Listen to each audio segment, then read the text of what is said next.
in collaborazione con Glam Vision e Dentisti Riuniti. ARA, incidente ferroviario per una squadra di operai.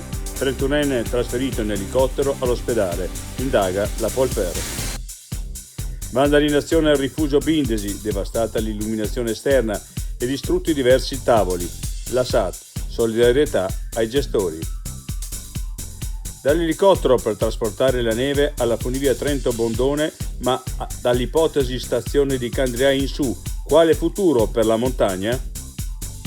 CAI Alto Adige, passi dolomitici trasformati in parchi divertimento per influencer alla guida di auto sportive senza limiti né conseguenze, servono più controlli e sanzioni dure. L'altra montagna, ho deciso, non senza sofferenza, di chiudere quella che per 50 estati è stata la mia casa. La famiglia Tamussin lascia il rifugio Marinelli, il più alto delle Alpi Carniche. I difetti visivi sono tanti: miopia, astigmatismo, ipermetropia. Il pregio è correggerli con occhiali davvero glam. Con Glam Vision puoi prenotare l'analisi gratuita della vista e poi sfoggiare i tuoi nuovi occhiali che possiamo creare per te. Scopri di più su glamvision.it.